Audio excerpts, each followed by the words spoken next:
Grenade down!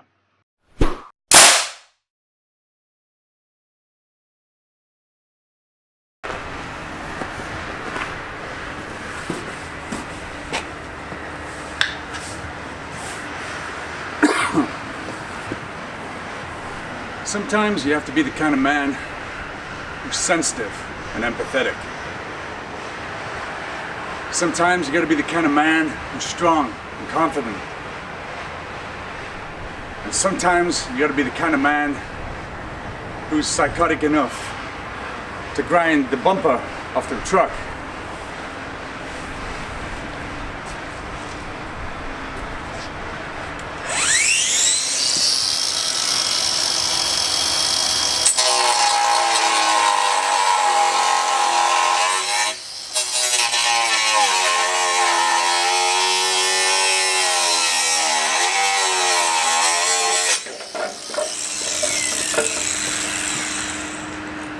Yeah, there's a story behind this one.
Now, I should explain.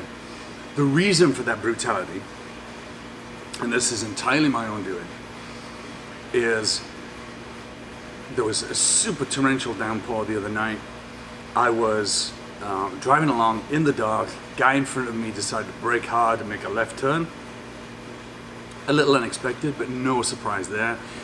I went to hit the brakes. There had been puddles that I'd gone through. I'd forgotten to dab the brakes as a result of going through that water, and in essence there was no braking effort whatsoever as I approached him, or at least very little. I remember kind of calculating in my mind that by the time I'd come to a full stop I would be somewhere north of his front bumper. Now, I've been hit up the ass before by people who have not paying attention in their vehicles. They've been texting on their fucking phone or whatever it was, getting a topless hand shandy from the guy who was sat next to him. And just before the point of impact, I was thinking, I will be damned if I'm gonna ruin this guy's day by smacking into him when he's done nothing wrong. And so I veered off to the right, which I thought at the time was the edge of somebody's front yard. Well, it kind of was, but it was at the edge of a crossroads, and in the interstices between those two roads was a gigantic 2-foot deep puddle, and my truck came to a solid stop right in the middle of it. And then a couple of fine gentlemen stopped and helped me pull the truck out, and unfortunately in doing so, the bumper was ripped off the front of the truck, hence the grinder.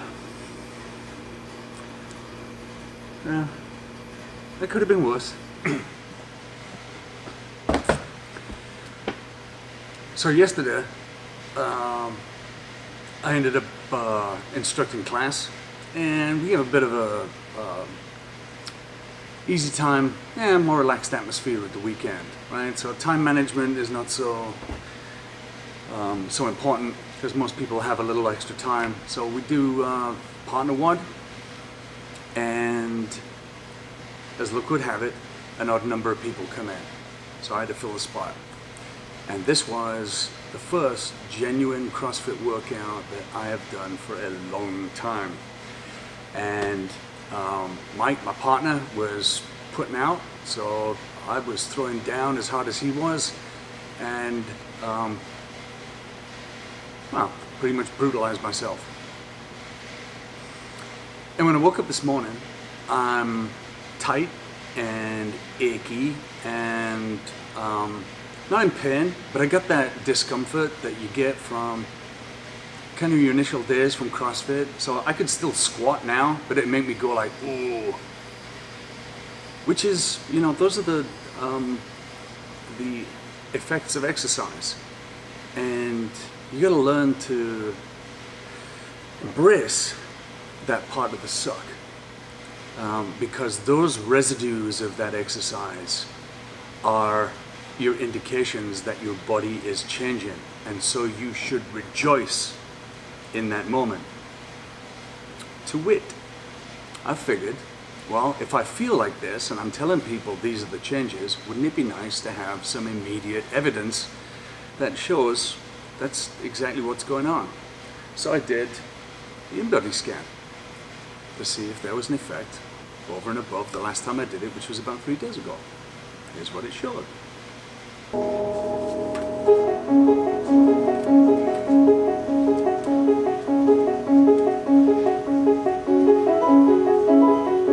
Measuring your weight. Do not grab the handles or move them. Weight measurement is... So my weight has gone up. We were down at around the 210 mark, and it's gone back up to 214 and a half. That is almost the 215.3 that I started with at the beginning of the challenge. So imagine yourself, you start this challenge, you're keeping it super tight, nice and strict with your nutrition, losing weight, and all of a sudden you step back on the scale and it's popped back up again. Now it's got to feel pretty discouraging, right? Well, not if you're using a body comp analyzer. So here's what else we see. Body fat has dropped to 37.7 pounds. Skeletal muscle mass has rocketed to 101.6 pounds. So this is, here we are 7 days into the challenge, and already I have exceeded my skeletal muscle mass goal by 1.6 pounds. That is, most people would say, nothing short of insane. Now, don't get carried away. This is week 1. That will change. But it's nice to know that the increases in weight that are responsible for this disappointing measurement as you get on the weighing scale is that this is the net effect, that my weight has decreased in terms of adipose tissue, but increased in terms of muscle mass. Is that not your stated desire when you start on one of these endeavors? Abso-freaking-lutely it is. So, am I unhappy today because my attraction to the planet is greater than I would like it to be? No, not at all. Because what I've actually done is seen progress towards realizing one of my other goals, which is really more important. I said from the outset, I'm not that interested in my weight. What I'm interested in is my body composition. Visceral fat is still at 7. We wouldn't necessarily expect that to have changed within 3 days. Like I mentioned in the last update on body composition, when I was measuring an 8, I was probably just over the edge of level 8. And now I'm probably still right in the middle of level 7. And the previous one had probably just dipped down into the level 7s. Segmental analysis, we're not going to bother with. I don't care whether it's my chest, although I can feel it, my arms, although I can feel that, or my legs, God, I can feel that, which has changed shape. You got to understand that when you're applying these 10 adaptations to exercise and stimulating all of them, you will end up the shape that your environment is determining must be the shape that you become. And that shape is the shape of a CrossFitter. It cannot be any other way. You cannot do high intensity functional movement, which is constantly varied, and end up with a giant top half and small legs, or with giant legs and no ass. It's just not possible. You will become the way the stimulus makes you. So percentage body fat has dropped down to 17.6%. So the three data points, first the initial one, 20.3%, the second one, 18.7%, and the third one, 17.6%. And that is important because at 17.6%, I am below the 18%. That is the top end of the healthy scale. Isn't that nice? We're a week in. I was out of shape, and now I'm approaching somewhat in shape, and there's 11 weeks left. Oh, this is exciting. What I would have predicted, as I always do, is when you go through intense exercise, you will undergo a catabolic process. So you get small fissures appearing in your muscles, and those require to be repaired. And so the anabolic process begins. You eat food, you undergo protein synthesis, these fissures are repaired, new tissue is created, and all of that requires water. And so one of the reasons that you get heavier is that you pull on some extra water, which you will expel at some point in the future. But do remember that muscle mass is about 55% water anyway.